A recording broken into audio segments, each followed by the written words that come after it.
Several times in gaming history has the idea of expanding upon an original IP or franchise spawned a brand new series. Games like Devil May Cry and even the original Doom transformed their intended initial presentation into something much different, and the same can be said about Hunt Showdown. Instead of simply adding a co-op element to a Darksiders game, the developers of Crytek worked for years to implement the ideas of multiplayer action into a wholly different, yet all too familiar experience, giving birth to Hunt Showdown in its early access beta form in early 2018. After much retooling, Hunt came out in its most up-to-date form for consoles and PC at the beginning of 2020. Taking the plunge, I checked out this journey into a warped version of the 19th century, with the hope that the community would be active enough that I wouldn't be forced to play alone.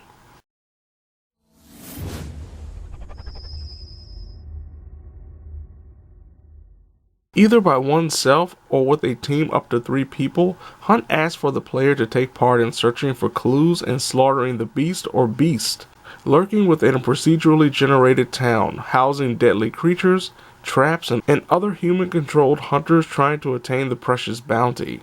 Hunt Showdown features a trophy and achievement list that is both time-consuming and rather luck-based, including killing a hunter with a sledgehammer throw, or investigating 250 clues. While I did attain some of the achievements available, including a very rare example of success in the game's quick play mode, but full completion will take more hours than one may have the incentive of dumping into this experience.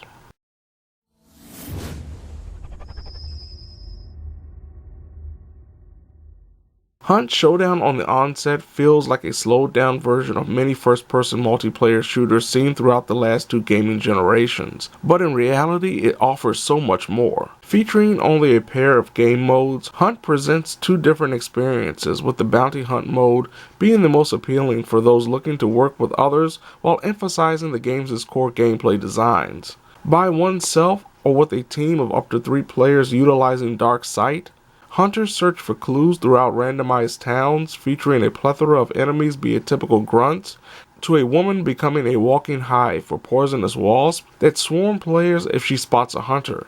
Said clues provide better indications as to where the boss or bosses are located on each map, be it a gigantic poison-spitting spider, a teleporting slasher known as the Assassin, or a fire-starting, meat-cleaving butcher. The bosses actually don't pose much of a threat in a single-player or multiplayer scenario, due to the fact that each boss stays within the confined area the hunters discover it inside, allowing for players to leave and wait for the main adversary to come close to an open area for pot shots that whittles down its HP. What is most terrifying about Hunt is human players working with the intent of attaining the bounty token dropped by a killed boss that has been banished by their slaughterers. When a boss banishing begins, every hunter not involved is alerted, forcing the hunters responsible for banishing the boss to potentially fight off aggressive hunters, sporting more deadly weaponry than any enemy AI. There will be many a time when stumbling upon a group of hunters while simply looking for clues results in an early game over. If a group of hunters attain the bounty tokens, they must make it to one of the evacuation areas, where a 30-second countdown begins. Most of the time, the exit area is surrounded by the undead that must be killed before the players can breathe easy. Getting shot down before successfully completing a hunt wouldn't be so profound if not for the game's permadeath system. When the player's profile reaches rank 11 via the experience points gained from playing the game, Hunt turns off its mandatory tutorial mode that allows for new players to learn the ropes both offline and online without fear of losing a hunter. Once said player reaches rank 11, all bets are off, and if a player's hunter dies, everything about said hunter is gone as well, including purchased weapons and skills. Thankfully, the game allows for players to have up to 5 hunters recruited at a time, but there will be times when a player gets so used to utilizing a specific loadout that they end up losing it all in the most absurd of ways, like being blown up by a stick of dynamite. One of the best ways to stay alive in Hunt is by appreciating the sound presentation. The player is alerted of how beneficial headphones are when experiencing Hunt at the start of the game. Even without headphones, it's hard to not appreciate all the sound cues implemented throughout a game session. From broken glass that will make sound unless the player is crouching, gunfire that can draw both enemies in human and AI form, and even caged barking dogs all provide indicators for or against the player that may prove the difference in making it through an area unscathed, or hoping that a player can live long enough to revive their downed ally or allies. While Hunt Showdown has a lot of positives about the overall experience, there are some glaring flaws, including those connected to the base gameplay. Fans of more fast-paced shooters will be out of luck here, as the game embraces the time and the setting, with weapons that are slow to reload, aren't as tight when firing compared to the modern-day set shooters, and an effective melee system where bringing a knife to a gunfight may be the most beneficial.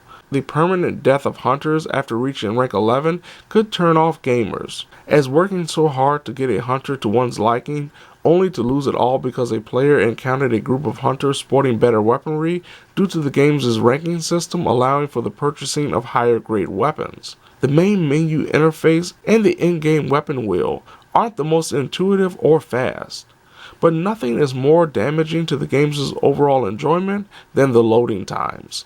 While it may take a few seconds to a minute to find a random player or invite a friend, the process of actually getting onto the map can have players looking at the slow-moving loading bar for upwards of 5 minutes.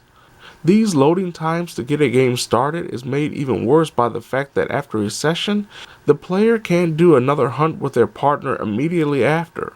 For friends, after each hunt they have to return to the main menu, do another invite, and wait for the game to start all over again. Loading times are easily the worst part of the Hunt Showdown experience.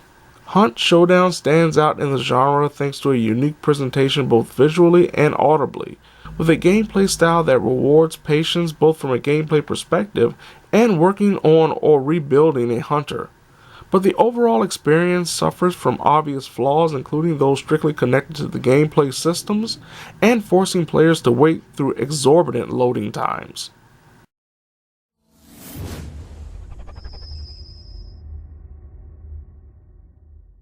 Thanks to the physical and audio aesthetics, Hunt Showdown is unlike every other game in the genre it occupies for all the right reasons. A nice learning curve is paired with solid gameplay, horrific enemies, and grandiose rewards if successful. Unfortunately, the implementation of permadeath for a player's hunters and the overall lacking gameplay modes may disappoint many a multiplayer aficionado, as well as the terrible amount of waiting a player must do to get into a game that may or may not last the hunt's entirety. Fans of slower-paced first-person shooters featuring horror elements and a true risk-reward system will find themselves enthralled throughout. Others will definitely be turned off due to its sluggish gameplay style to match extensive loading times and bosses that are less distressing than some random player getting the jump on your hunter before you can even find a single clue.